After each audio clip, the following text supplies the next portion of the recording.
La Marina di Libri ormai è un patrimonio veramente da proteggere, da custodire e da valorizzare per l'intera Palermo e per tutta la Sicilia, ma direi per tutta Italia, perché è un festival dell'editoria indipendente, è proprio quello di cui abbiamo fortemente bisogno.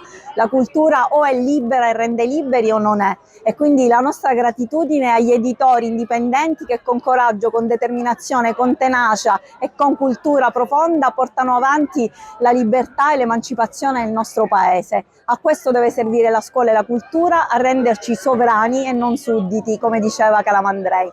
In qualità di rappresentante delle istituzioni, cosa state facendo voi per questi editori?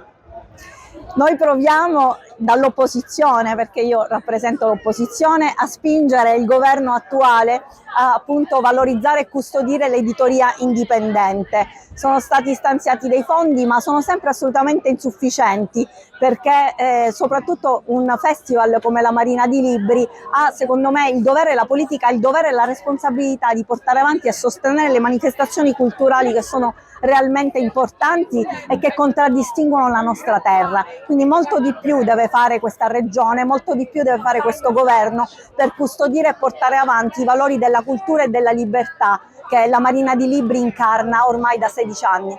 Ricordiamo da chi ci segue da casa le sue battaglie che fa in aula per quanto riguarda l'ambito della scuola. Sì, la scuola è è il mio cuore. La politica deve aiutare la scuola in tutti i modi perché la scuola aiuta il paese. La scuola è il cuore, il battito della comunità del paese, quella che rende unita l'Italia da Torino a Lampedusa.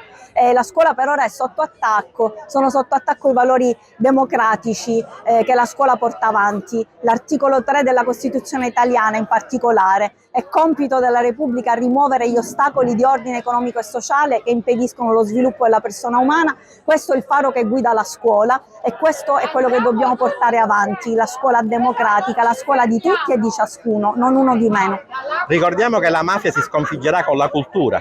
Certo, Bufalino diceva che la mafia sarà sconfitta da un esercito di maestre elementari e i nostri alunni e le nostre alunne devono avere un'istruzione che possa essere una chiave di lettura per cogliere la complessità del mondo. Meno slogan, meno visioni di pancia, più capacità di appunto approfondire i temi. La scuola è il luogo della lentezza, non è il luogo della competizione, è il luogo dove si sta insieme perché sortirne da soli è l'avarizia. Sortirne insieme la politica, come diceva Don Lorenzo Milani.